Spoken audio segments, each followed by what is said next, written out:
ಪಾಕಿಸ್ತಾನದಲ್ಲಿ ಅದರಲ್ಲಿಯೂ ಕೂಡ ಮದುವೆ ಮನೆಯಲ್ಲಿ ರಕ್ತಪಾತ ನಡೆದು ಹೋಗಿದೆ. ಮಂಗಳ ಕಾರ್ಯಕ್ರಮದ ವೇಳೆ ಒಂದು ದೊಡ್ಡ ಭೀಕರವಾದಂತಹ ದುರಂತ ನಡೆದು ಹೋಗಿದೆ. ಭೀಕರ ಸ್ಫೋಟ ಆಗಿದೆ. ಅಲ್ಲಿ ಮದುವೆ ಮನೆಯಲ್ಲಿ ಎಲ್ಲರೂ ಕೂಡ ಖುಷಿಯಿಂದ ಇದ್ರು, ಆದರೆ ಆ ಖುಷಿ ತುಂಬಾ ಹೊತ್ತು ಇರಲಿಲ್ಲ. ಅಲ್ಲಿ ರಕ್ತಪಾತ ನಡೆದು ಹೋಗ್ಬಿಟ್ಟಿದೆ.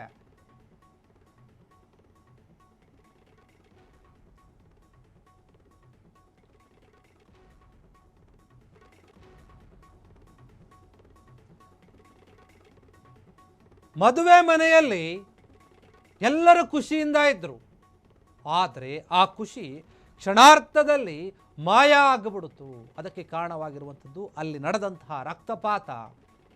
ಮಂಗಳಕರ ಕಾರ್ಯಕ್ರಮ ನಡೀತಾ ಇತ್ತು. ಆ ವೇಳೆ ಭೀಕರವಾದಂತಹ ಸ್ಫೋಟ ಸಂಭವಿಸಿದೆ. ಅಲ್ಲಿ ಸಂಭ್ರಮದ ನಡುವೆ ನುಗ್ಗಿ ಒಬ್ಬ ವ್ಯಕ್ತಿ ಆತ್ಮಾಹುತಿ ಬಾಂಬರ್ ಏನಿದ್ದಾನೆ ಆತ ಕೃತ್ಯವನ್ನೇ ಎಸಗಿದ್ದಾನೆ. ಆ ಸ್ಫೋಟಕ್ಕೆ 5 ಮಂದಿ ಬಲಿಯಾಗಿದ್ದಾರೆ. ಅಲ್ಲಿ 10ಕ್ಕೂ ಹೆಚ್ಚು ಜನರಿಗೆ ಗಂಭೀರವಾಗಿ ಗಾಯಗಳಾಗಿದೆ.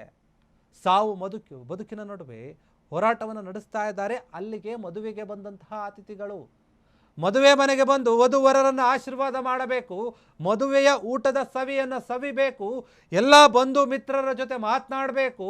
ಎಷ್ಟೋ ದಿನಗಳಾದ ನಂತರ ನಾವು ಸೇರಿರ್ತೀವಿ, ಅವ್ರ ಜೊತೆ ಖುಷಿಯನ್ನು ಹಂಚ್ಕೋಬೇಕು ಅಂತ ಯೋಚನೆ ಮಾಡ್ತಾ ಇದ್ದಂತಹ ಮಂದಿಗೆ ಶಾಕ್ ಎದುರಾಯಿತು. ಜೀವಗಳು ಹೋಯಿತು. 5 ಜೀವಗಳು ಬಲಿಯಾಯಿತು. 10 ಜನರಿಗೆ ಗಂಭೀರವಾದ ಗಾಯ ಆಯಿತು. ಸಂಭ್ರಮ ಮನೆ ಮಾಡಿದ್ದಂತಹ ಮನೆಯಲ್ಲಿ ಸೂತಕದ ವಾತಾವರಣ, ಸೂತಕದ ಛಾಯೆ ಮೂಡಿದೆ. ಖೈಬರ್ ಪಖ್ತೂನ್ಖ್ವಾ ಏನಿದ್ದಾನೆ ಆ ಪ್ರಾಂತದಲ್ಲಿ ಘೋರ ಘಟನೆ ನಡೆದು ಹೋಗಿದೆ. ಪಾಕಿಸ್ತಾನದಲ್ಲಿ ಆದಂತಹ ಘಟನೆ ಇದು. ನಡುಗ್ತಾ ಇದೆ ಪಾಕಿಸ್ತಾನದ ಗಡಿ. ಈಗ ಗಡಿ ಭಾಗ ಅಲ್ಲಿ ಮದುವೆ ಮಂಟಪದಲ್ಲಿ ಏನು ನುಗ್ಗಿ ದಾಳಿ ಮಾಡಿದಾರಲ್ಲ, ಆ ದಾಳಿಕೋರರು ಯಾರು ಅಂತ ಗೊತ್ತಾಗ್ತಾ ಇಲ್ಲ. ಕ್ಷಣಾರ್ಥದಲ್ಲಿ ಚೆಲ್ಲಾಪಿಲ್ಲಿ ಆಗ್ತಾರೆ ಜನ. ದೇಹಗಳು ಕೂಡ ಅಷ್ಟೇ ಛಿದ್ರವಾಗುತ್ತೆ. ಆತ್ಮಾಹುತಿ ಬಾಂಬರ್ ಮಾಡಿರುವಂತಹ ಕೃತ್ಯ ಇದು. ಸಂತೋಷದ ಕೂಗಿನ ನಡುವೆ ಕೇಳಿ ಬಂದಿದೆ ಭೀಕರ ಸ್ಫೋಟದ ಸದ್ದು. ಅಲ್ಲಿ ಯಾರು ಈ ದಾಳಿಕೋರ? ಹಾಗಾದ್ರೆ ಸುಳಿವು ಪತ್ತೆಗಾಗಿ CCTV ಕ್ಯಾಮೆರಾಗಳನ್ನು ಪರಿಶೀಲನೆ ಮಾಡ್ತಾ ಇದ್ದಾರೆ ಅಲ್ಲಿನ ಅಧಿಕಾರಿಗಳು. ಜನರ ರಕ್ಷಣೆ ಮಾಡುವಲ್ಲಿ ವಿಫಲವಾಯಿತೇ ಪಾಕ್ ಸರ್ಕಾರ. ಅಲ್ಲಿ ನೋಡಿ, ಪಾಕಿಸ್ತಾನದವರು ಅಥವಾ ಪಾಕಿಸ್ತಾನದಲ್ಲಿ ಇರುವಂತಹ ಟೆರರಿಸ್ಟ್ಗಳು ಬೇರೆ ದೇಶಕ್ಕೆ ಬಾಂಬ್ ಹಾಕೋದನ್ನು, ಬೇರೆ ದೇಶದ ಮೇಲೆ ದಾಳಿ ಮಾಡೋದನ್ನು ನೋಡಿದ್ದೀವಿ. ಅದು ಅದರ ಬುದ್ಧಿಯನ್ನು ಬಿಡೋದಿಲ್ಲ ಅಂತ ಎಲ್ಲರಿಗೂ ಕೂಡ ಗೊತ್ತು. ಎಷ್ಟು ಸಲ ಹೇಳಿದ್ರು ಸರಿ, ಯಾವ ರೀತಿಯಾಗಿ ದಾಳಿ ಮಾಡಿ ಹೇಳಿದ್ರು ಸರಿ, ನನ್ನ ಬುದ್ಧಿಯನ್ನು ನಾನು ಬಿಡೋದಿಲ್ಲ ಅಂತ ಹೇಳಿ ಪಾಕಿಸ್ತಾನದಲ್ಲಿರುವಂತಹ ಉಗ್ರರು ನಡೆದುಕೊಳ್ತಾ ಇರ್ತಾರೆ.